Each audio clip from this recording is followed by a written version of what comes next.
Shalom saudara dikasihi Tuhan Yesus Kristus. Selamat pagi, selamat berjumpa dalam renungan pada pagi hari ini. Saya mengucapkan salam sejahtera buat saudara semua dimanapun saudara berada. Damai dan sukacita oleh Roh Kudus melimpah senantiasa dalam hati dan kehidupan saudara semua. Sebelum kita mendengarkan renungan firman Tuhan, mari sama-sama kita berdoa.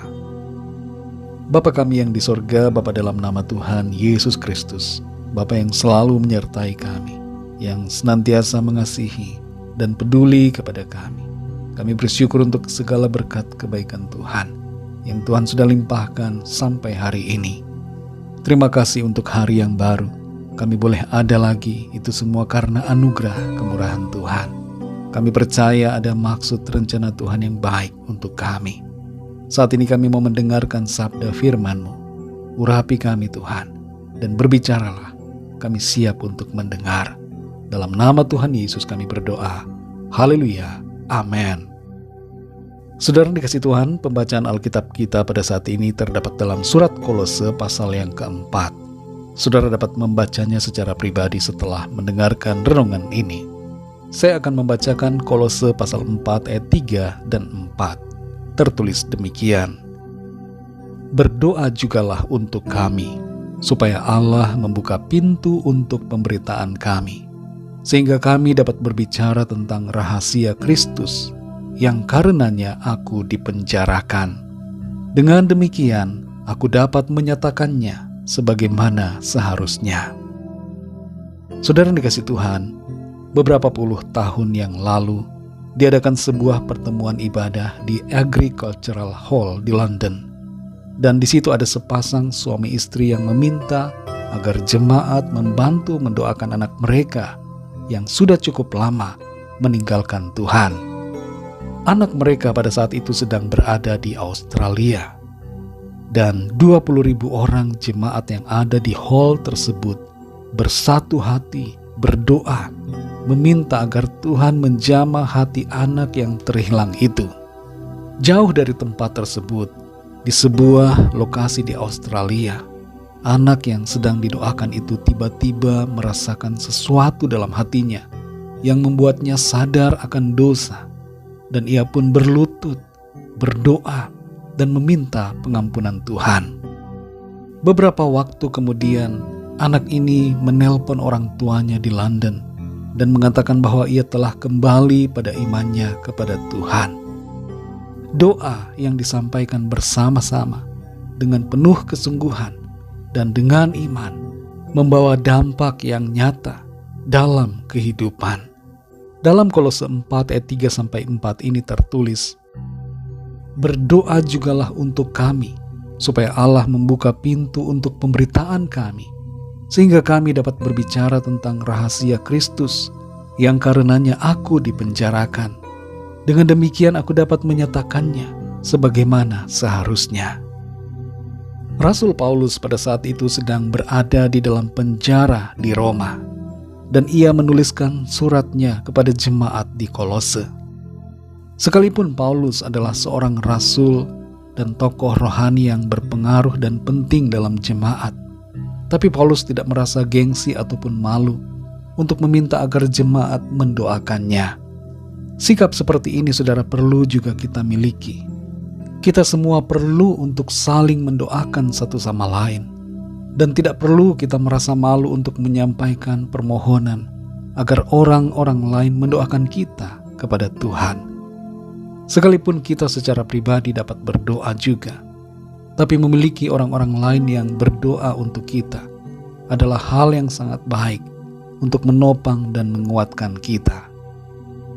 Saudara dikasih Tuhan, dari ayat-ayat ini kita mendapatkan beberapa pesan yang penting, agar supaya pertama, kita tidak malu ataupun gengsi untuk meminta orang lain mendoakan kita. Tidak perlu merasa diri kita hebat, lebih rohani dari orang lain, lebih kudus, lebih dekat pada Tuhan, sehingga kita tidak merasa perlu didoakan oleh orang lain. Sikap seperti ini saudara merupakan bentuk kesombongan rohani. Mari kita perlu saudara menyadari bahwa kita perlu didoakan oleh orang-orang lain juga.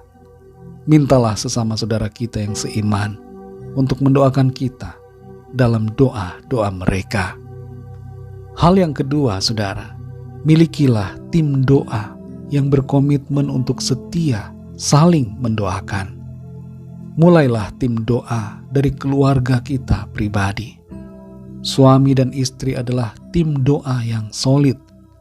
Selain anggota keluarga, kita dapat meminta orang-orang tertentu, mungkin teman atau sahabat kita, untuk menjadi mitra doa kita. Tidak perlu harus dalam jumlah yang banyak. Beberapa orang pun sudah cukup, asalkan sehati dan saling menopang satu sama lain. Berdoalah dengan tekun, secara teratur, dan setialah melakukannya dalam kasih dan kesatuan hati. Dalam Yakobus 5 ayat yang ke-16 tertulis agar kita saling mendoakan, dan dikatakan di situ bahwa doa orang yang benar bila dengan yakin didoakan sangat besar kuasanya. Mari saudara yang dikasihi Tuhan, jalani hidup kita ini dengan berdoa. Milikilah tim doa, karena kehidupan kita sebagai orang-orang percaya perlu ditopang selalu dengan doa. Mari kita berdoa, saudara.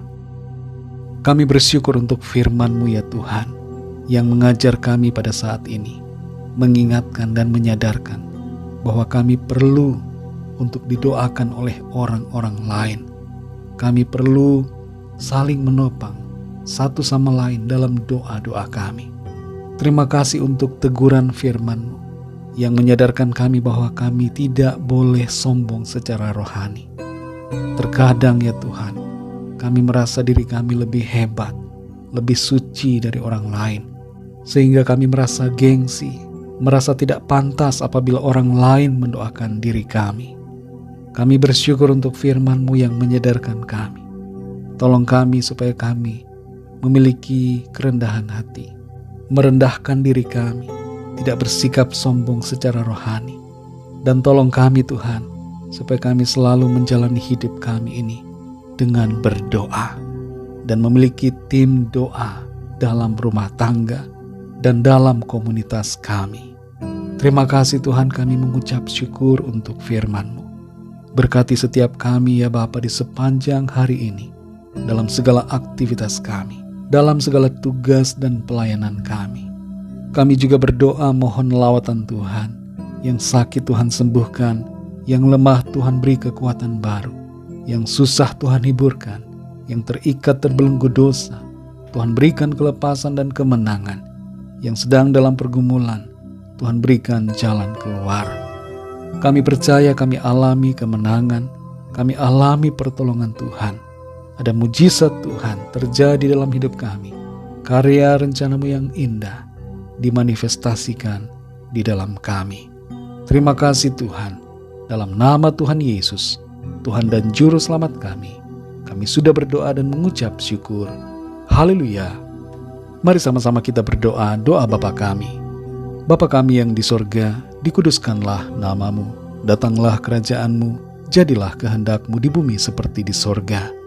Berikanlah kami pada hari ini makanan kami yang secukupnya, dan ampunilah kami akan kesalahan kami, seperti kami pun mengampuni orang yang bersalah kepada kami. Dan janganlah membawa kami ke dalam pencobaan, tetapi lepaskanlah kami daripada yang jahat, karena Engkaulah yang mempunyai kerajaan, dan kuasa dan kemuliaan, sampai selama-lamanya. Amin. Terimalah berkat Tuhan. Tuhan memberkati engkau dan melindungi engkau. Tuhan menyinari engkau dengan wajah-Nya dan memberikan kasih karunia. Tuhan menghadapkan wajah-Nya kepadamu dan memberikan damai sejahtera. Berkat anugerah dari Bapa Surgawi, cinta kasih karunia dari Tuhan Yesus Kristus, dalam persekutuan dan penghiburan Roh Kudus, menyertai kita semua, sekarang ini dan sampai Maranatha, Tuhan Yesus datang kembali, dan sampai selama-lamanya. Dalam berkat nama Tuhan Yesus Kristus. Haleluya. Amin. Puji Tuhan, saudara dikasih Tuhan, saya percaya firman Tuhan menjadi berkat dan kekuatan buat saudara semua, dan Roh Kudus akan menolong saudara untuk lebih lagi memahami kebenaran firman Tuhan. Tuhan Yesus memberkati saudara semua. Sampai jumpa dalam renungan yang berikutnya. Haleluya.